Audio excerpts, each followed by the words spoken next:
Bueno, Lauro, contame un poco cuál es tu historia, tu biografía, cómo es que llegás a lo que estás haciendo hoy, qué cosas en tu historia te marcaron en tu desarrollo personal y te fortalecieron a lo que hoy estás generando.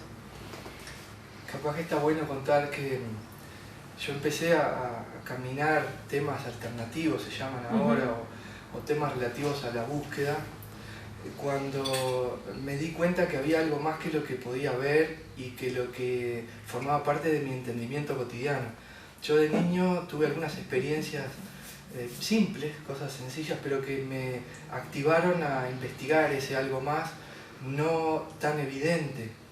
Y entonces, de joven ya, unos cuantos años después, me empecé a involucrar en escuelas, en organizaciones que tenían información al respecto y que empezaron a poderme explicar algunas cosas que me habían pasado de niño y que nadie en mi entorno había podido resolver o que me había podido acompañar en esos procesos. Y a medida que fui caminando me empecé a dar cuenta que había mucho más de lo que pensaba y que ese camino no era tan alternativo, sino que formaba parte de una realidad mucho más amplia. Y en mi opinión, el camino de la conciencia y de la búsqueda es como una especie de banquete muy adictivo. Una vez que comes un bocadito de eso, después empieza a ser necesario seguir probando otras cosas, seguir aprendiendo, seguir desarrollando la conciencia y se vuelve casi un hábito. Y uno empieza a darse cuenta que la realidad es mucho más extensa de lo que podemos percibir. A mí me gusta dar como ejemplo lo que pasa con la vista, ¿no? Nosotros vemos del rojo al violeta y el infrarrojo existe y el ultravioleta también, y tenemos una audición de 20 a 20.000 Hz, ciclos por segundo. Y hay sonidos que, por ejemplo, el Zen, mi gatito, escucha, que yo no. Y esos sonidos no están dentro de mi realidad porque no los percibo, solo por eso, pero sin embargo existen. Y él los escucha, entonces esos sonidos son reales. Y lo mismo pasa con otros grados de conciencia que no son lo que uno ve y lo que uno oye, sino mucho más. Y esa es la invitación que yo sentí, quizá de mi alma o del universo, a seguir desarrollando, a ver qué más podía haber en esa realidad en la que pudiera participar. Bueno, esa búsqueda empezó ahí y espero que nunca termine. Mi formación inicial fue informática, entonces yo me he considerado siempre una persona bastante racional y quería las explicaciones técnicas de los fenómenos que sentía o que podía percibir, y quería el fundamento y quería información. Entonces mi cerebro en su hemisferio izquierdo siempre ha sido muy inquieto y quería saciar esa inquietud, pero mi formación en general siempre ha sido relativa a técnicas de conocimiento de lo inconsciente, de exploración del inconsciente. Por ejemplo, desde ese ángulo, el tarot, la Kabbalah como herramienta de conciencia, no sé. Y últimamente me he dedicado en profundidad a lo que es la psicogenealogía, que es el estudio de la influencia de los ancestros en nuestro comportamiento, en nuestra vida, en las cualidades que tenemos, también en los condicionamientos que surgen de lo no resuelto a nivel del transgeneracional, es decir, del árbol, y cómo eso en nuestra vida puede ser también una llave hacia la plenitud y hacia el verdadero libre albedrío. ¿Cómo es que llegás a eso de la psicogenealogía? ¿A través de una experiencia tuya que te llevó a sanarte a vos misma algo y te encontraste con esa herramienta? ¿Llegaste de qué forma?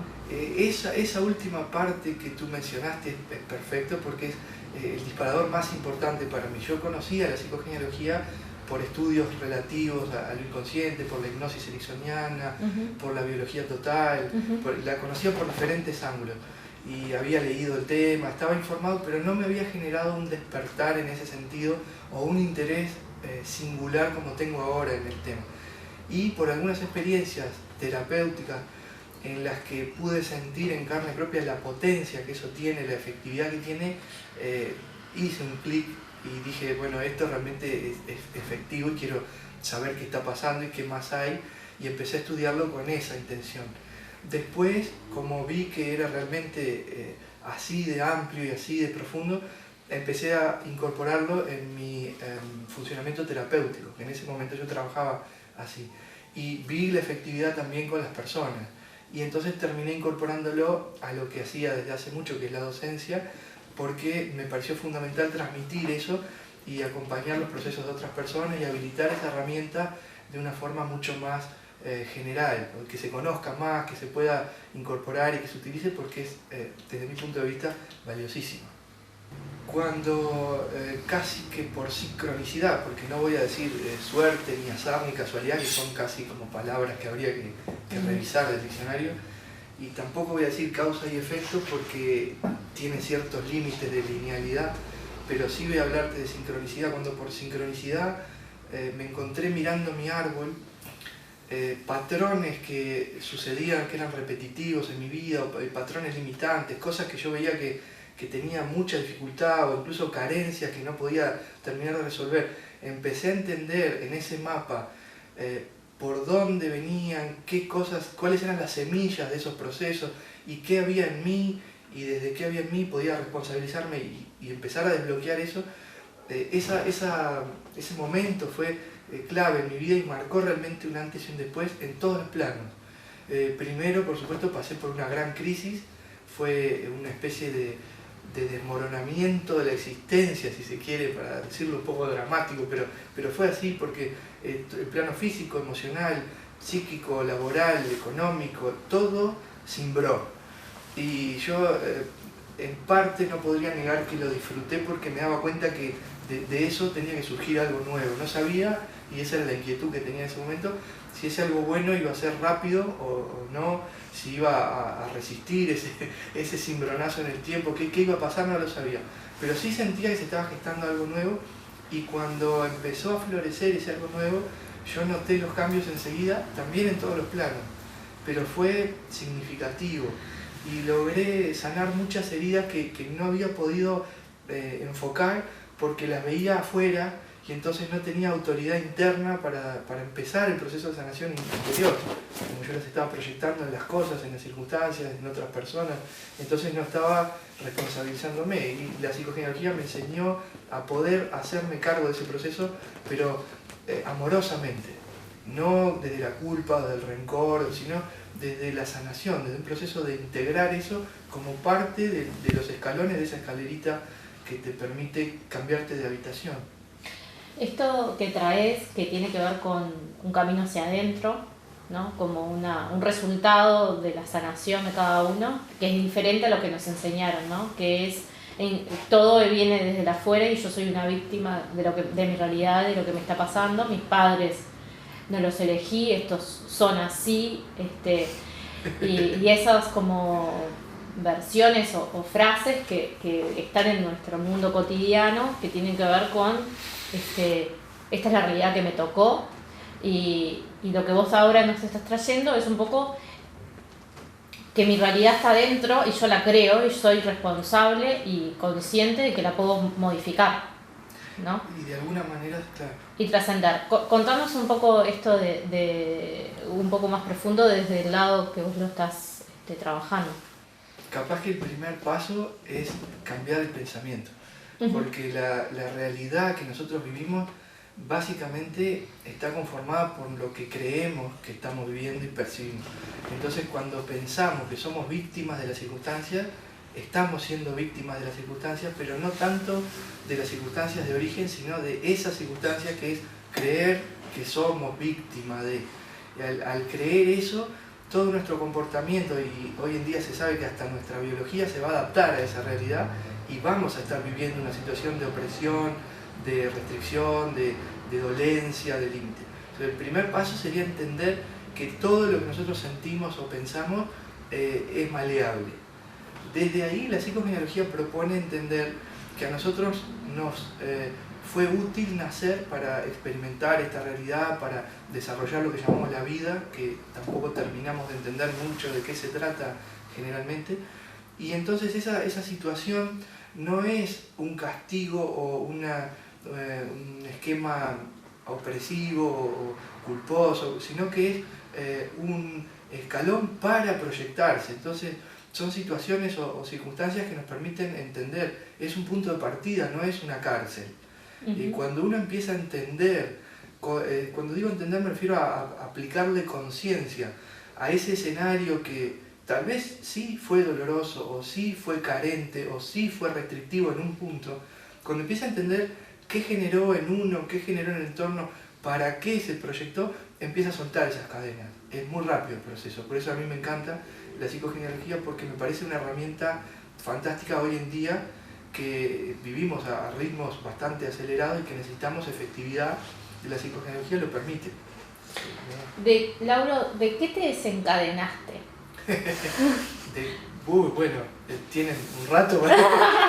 ¿Alguna cosa primera que te venga? Sí, lo primero, lo más importante de mí. Ajá. Porque el verdadero opresor, el verdadero limitante, el verdadero verdugo, el verdadero crítico, el verdadero juez es uno mismo. El resto son actores del escenario. Esta idea puede parecer un poco como egocéntrica, así centrada en la persona, pero debería ser así para poder sanar esas capas. Después sí, uno se integra a una totalidad, pero está bueno integrarse a una totalidad sanamente. Y te quería hacer, me venía una pregunta en relación a esto de la informática que me comentaste hace un rato, que ¿por qué la elegiste? Desde la perspectiva de después viendo el árbol genealógico y viéndote vos en ese árbol, la función tuya, ¿por qué elegiste esa área? Cuando yo era bien pequeño, siempre tuve y mantengo un interés, un gusto por la tecnología. Me encanta, es como si la extrañara. La extraño con anticipación. Yo hoy en día extraño cosas que todavía no existen porque estoy esperando que se desarrollen para disponer de esas facilidades. Me encanta. Y cuando empecé a trabajar en informática, encontraba en ese mundo cierta paz. Yo podía integrarme a eso fácilmente. Sentía que el mundo digital o que la tecnología tenía ciertos aspectos, ciertas características que mi ser buscaba. Y cuando empecé a estudiar psicogenealogía entendí que eso que buscaba, que en aquel entonces no sabía lo que era tal vez la necesidad de programar, que fue la función más destacada que cumplí, de reprogramar o de devolver una estructura a mi genealogía. Creo que eso no era viable por esa vía. La informática me encanta, la sigo usando hoy en día como herramienta, pero mi conciencia dijo, bueno, no puedo reparar así. Entonces seguí buscando otras cosas, pero nunca perdí el interés por eso, ni dejé de usarlo como herramienta. Pero creo que se enfocó realmente en lo que tenía que ser y no en la expectativa inconsciente, que todas las profesiones, todas, sin excepción, la psicogenealogía también, todas son reparadoras de aspectos inconscientes del clan. Es decir, lo que podemos lograr es que cada vez intervenga más nuestro sentido, nuestro propósito o nuestra intención, si se quiere, del alma, o nuestro libre albedrío cada vez sea más grande. Pero siempre lo que hacemos en estos planos tiende a cubrir alguna cosa que es necesaria en lo inconsciente. ¿A qué le llaman reparación? Cuando hay algo que necesita ser visto, ser reconocido, encontrar una solución, o algo que no fue expresado, tiene que ser expresado de alguna manera, así como mi clan necesitaba un reordenamiento y la psicogenealogía me permitió verlo, la informática me permitía ejecutar eso simbólicamente, reordenar simbólicamente, reprogramar. Ahora sí, como contanos un poco qué es la psicogenealogía, para quien nunca escuchó, por ejemplo. Bueno, una definición aceptable sería decir que la psicogenealogía es la ciencia que estudia la historia personal para entender los procesos que vive el individuo y otorgarle mayor libertad.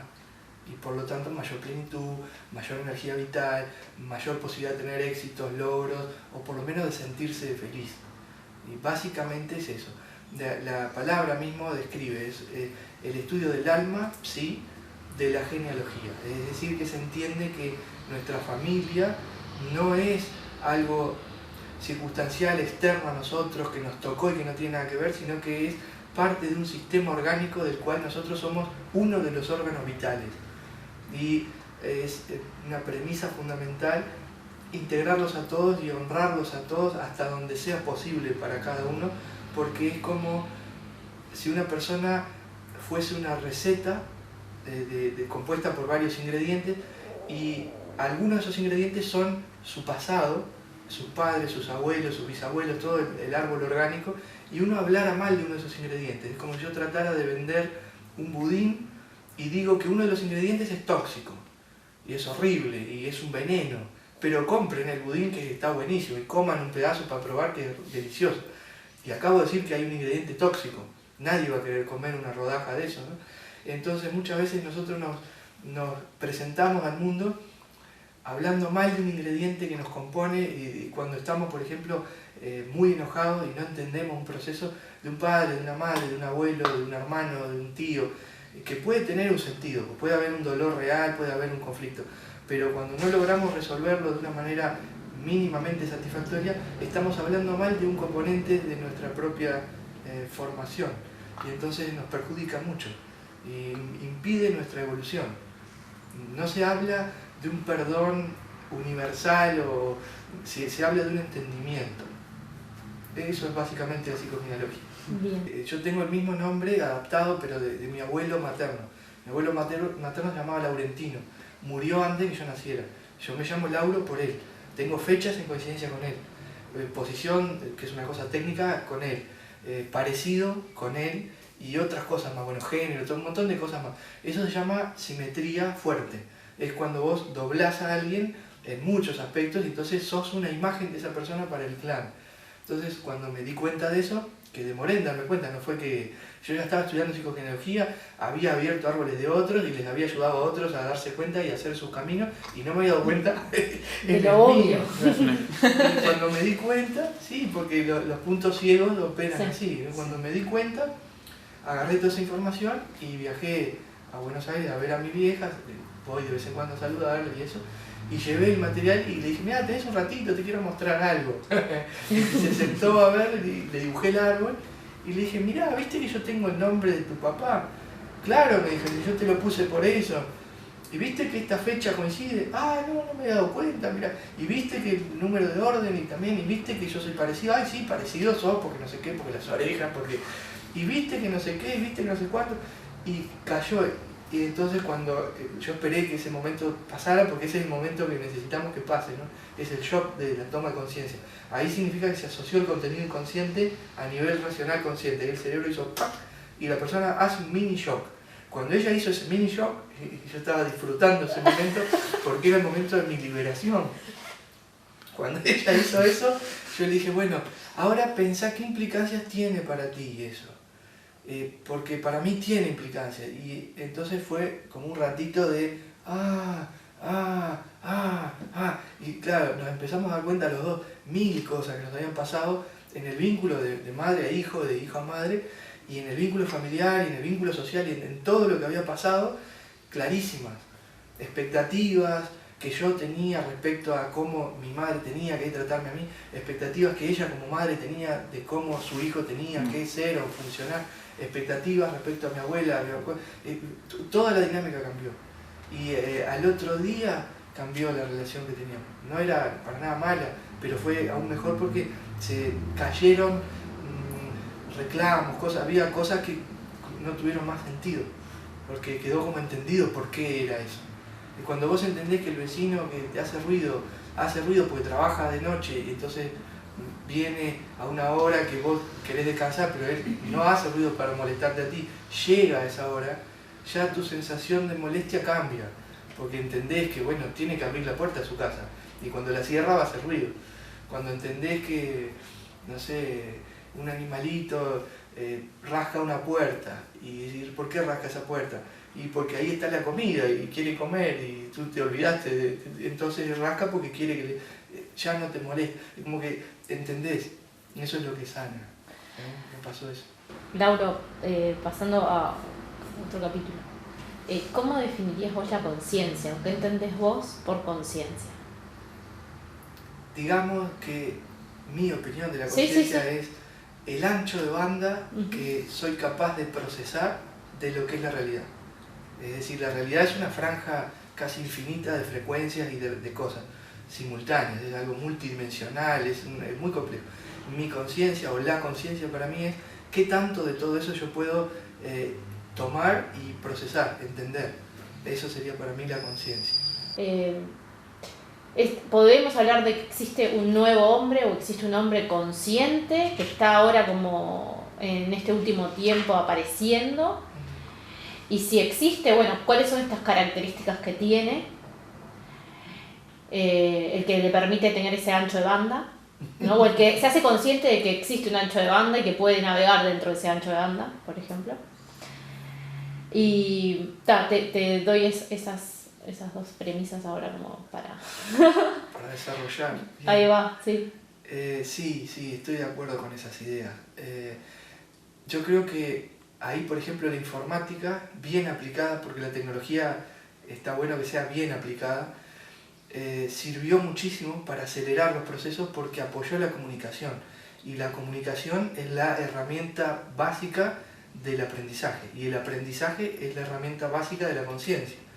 Entonces yo creo que la informática colaboró con Internet, con lo que la computadora permite en cuanto a almacenar información y compartirla, en cuanto al diseño gráfico permite comunicar de forma más eficaz, la televisión, la radio, los medios, la media en general aportó ahí una pieza fundamental para hacer un rápido proceso. Yo creo que el proceso se iba a hacer igual. Esto lo que hizo fue optimizarlo. Para mí, yo no me animo a decir que exista un nuevo hombre, sino que creo que existe una nueva etapa del hombre. Es como la humanidad todavía está en su juventud, pero ya entró en una adolescencia un poquito más avanzada. Somos adolescentes todavía, más que nada de lo que es el amor verdadero y de la compasión. Todavía somos adolescentes de esos aspectos en su profundidad, porque son algo muy amplio. Pero por lo menos ya nos dimos cuenta. Y creo que la peor ignorancia es la ignorancia de que uno ignora algo. Cuando uno ignora que no sabe, es mucho más grave que cuando se dio cuenta que no sabe, porque ahí ya está habilitado para aprender. Y me parece que en ese proceso estamos, en el proceso de rápido despertar. Sí creo que desde hace unos cuantos años hubo una aceleración global, porque el inconsciente colectivo se está mostrando apto para que lleguen disponibles nuevas herramientas que van a poder ser entendidas. Las herramientas siempre estuvieron ahí. Y como tú dijiste, la psicogenealogía tiene muchos años. Ahora está siendo conocida, que bien, que así sea. Yo me preocupa eso, que siga así, porque me parece una herramienta fundamental, como hay muchísimas otras que también tienen el mismo nivel de efectividad y cubren otras áreas distintas. Y eso me parece que es posible porque el inconsciente colectivo maduró al nivel en el que ese conocimiento ya no pasa de largo como un colador, ya puede ser retenido y la conciencia lo puede elaborar. ¿Encontrás, no sé si has atendido niños o has estado más en contacto con niños o adolescentes, ¿no? ¿Y encontrás en ellos como las diferentes en algunos aspectos? Sí, yo creo que, mira, hoy cuando veo un chiquilín de 10 años, de 8, de 6, de 5 y de 3, veo que a veces con la tecnología mismo tienen una relación totalmente franca, totalmente llana. Toman el mouse y lo utilizan como si siempre lo hubieran conocido. Cuando yo tenía 10 años, cuando compré mi primer mouse, era en ese momento casi un capricho. O sea, estaban en el mercado los primeros, eran incluso costosos y nadie usaba porque se lo veía como algo hasta incómodo. Y a mí me llevó días acostumbrarme y darme cuenta de la utilidad que podía llegar a tener. Y estos chiquilines lo usan. Encuentran un celular, lo desbloquean sin ningún problema y encuentran sus juegos, y si no los encuentran se los descargan. Y es fantástico. Yo creo que eso también es mérito del inconsciente colectivo. Y creo que eso tiene que ver con el sentido de la evolución. Y ahí queda claro alguna de las propuestas de la psicogenealogía. Mucha gente dice, ¿por qué se transmiten de generación en generación ciertos patrones que pueden provocar incluso dolencias en las generaciones que los reciben? ¿Cuál es el sentido de esa transmisión? La evolución. Cuando no hay transmisión, entonces hay que empezar de cero. Si yo tengo que empezar a descubrir todo de cero, entonces no tendríamos tecnología, no tendríamos recursos, estaríamos aprendiendo de nuevo a usar el fuego. Entonces yo heredo eso ya aprendido y también heredo lo que está pendiente. Y eso pendiente es lo que tengo que aportar o resolver, o puedo, o tengo la opción de hacerlo. Y estos niños ya vienen con una actualización de software, que es el acceso a esos medios de información y de comunicación mucho más eficaces que los que de pronto recibimos nosotros, que a su vez fueron mucho más eficaces que los que recibieron nuestros padres, que a su vez fueron mucho más eficientes que los que tenían nuestros abuelos y que los que tenían a disposición nuestros bisabuelos y los tátaras y quintos abuelos y demás. Entonces ese proceso de transmisión es para mí la muestra de la evolución. Entonces son niños diferentes, bueno, son iguales y son diferentes. Nuestro cerebro, ahora cuando me explicabas eso, es como, no sé si a vos te pasa que es la primera vez que a veces escuchás como que el cerebro entra, ¿no? O se van quemando neuronas que estaban viejas, o sea, como que hay una sensación aparte mismo neurológica que va modificándose al recibir esta información, ¿no? Como ondas de frecuencia que más allá de las palabras en sí están generando algo, un cambio en tu patrón interno, ¿no?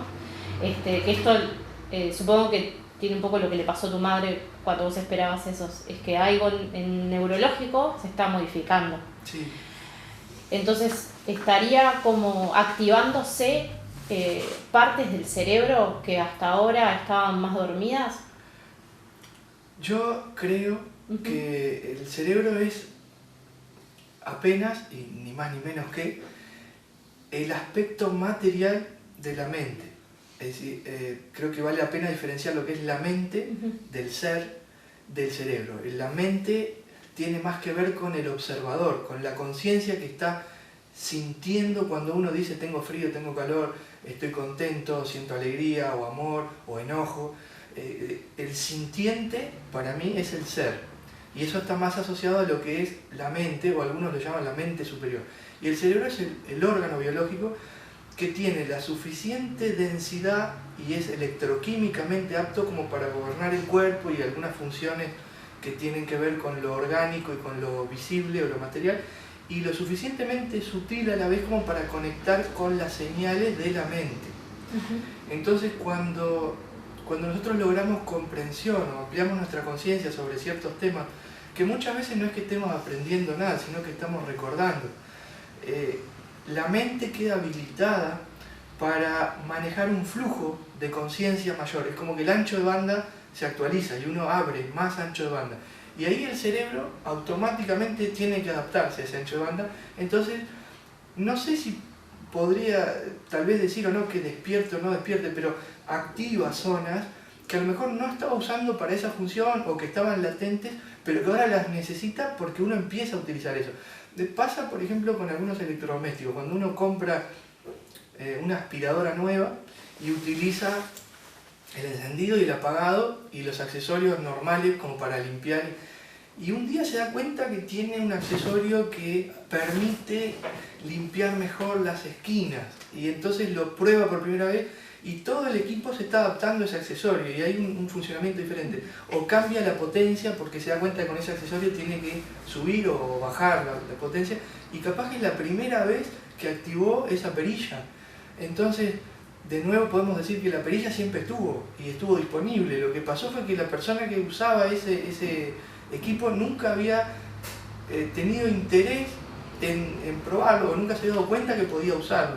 Y el ser humano es una máquina fantástica, realmente creo que es a imagen y semejanza de lo divino. Entonces somos una especie de organismo multidimensional complejísimo. Todas las ciencias están de acuerdo que no utilizamos un porcentaje significativo de lo que somos. Tengo entendido que en cuanto al uso del cerebro no hay un acuerdo. Algunos dicen el 10%, otros dicen el 4%, otros dicen el 25%. Bueno, no escuché ninguna rama ni de neurociencias ni de medicina de ningún lugar que diga que llegamos al 50%. Entonces me sorprende pensar si con sea el 25, el 10, el 15 o el 4%, hemos logrado todas estas cosas. ¿Qué pasaría si lográramos aprovechar un 60 o un 70? Y no digo un 100, ¿no? Un 60, un 70. ¿Qué pasaría con el ser humano real? ¿Qué pasaría con esta aspiradora si nos damos cuenta que no solo tiene el accesorio de esquina, tiene una caja con 20 accesorios más que nunca probamos? Y que a lo mejor estamos perdiendo tiempo y pasando incomodidad y no nos dimos cuenta que puede hacer esto. Estamos usando 2 funciones, 3 de 70, de 80 que se pueden. Y el ser humano está pasando eso. Y creo que se está dando cuenta de eso ahora. Bien. Por suerte. ¿Qué mensaje final te gustaría dejar? Bueno, bien, me encanta esa oportunidad, muchas gracias. Es una gran responsabilidad. Voy a compartir esto que a mí me ha hecho mucho bien. A mí me gusta morir todos los días, porque confío que voy a resucitar. Es decir, que cada vez que me voy a dormir me gusta pensar que quizás sea mi último día. Y me duermo con esa especie de paz que da sentir que bueno, en ese momento ya no tengo más nada para hacer, voy a dormir, voy a descansar. Y quizás no me levante. Y eso algún día va a ser verdad. Y yo sé que algún día va a ser verdad. Entonces me permite hacer ese ejercicio con cierto grado de presencia. Que no sea una cosa superficial y después me quede dormido y ya no importa. Realmente es diferente dormir así. Y cuando me despierto a la mañana, así esté apurado, me gusta tomar, aunque sea 10 segundos, para decir, bueno, qué bien, parece que sigo acá. Y si sigo acá, es por algo. En alguna medida tengo una nueva oportunidad. Entonces, no voy a esquematizar mi día o a psicotizarme por eso, pero voy a tratar de aumentar un poquito el nivel de atención. ¿Qué voy a hacer con este regalo que tengo que se llama presente y que es este nuevo día? ¿Qué voy a hacer hoy? Voy a cumplir las cosas que tenga que cumplir, voy a hacer lo que haya proyectado, lo que las circunstancias me propongan, pero intento que ese día tenga ese pequeño granito de gratitud, de decir, qué bueno que sigo acá, que tengo esa oportunidad otra vez, porque eso me ha dado cierta paz, cierta alegría, y me ha permitido minimizar un poco esa pulsión del ego de calificar algunas cosas como negativas o posicionarse en el conflicto y estoy viviendo esto, no me gusta, o qué injusto. Y decir, bueno, vamos a aprovechar lo que sea bueno y tratar de ser más resilientes, ¿no? O resilientes, de salir de eso y proyectar ese día. Capaz que ese sería un lindo mensaje para despedirnos por ahora y decir que está bueno vivir cada día como si fuera el último, pero no compulsivamente, sino desde el amor. Decir, bueno, ¿qué me voy a regalar el último día? ¿Qué quiero para el mundo el último día? ¿Qué puedo dejar el último día? Ese mensaje está. Gracias. Gracias.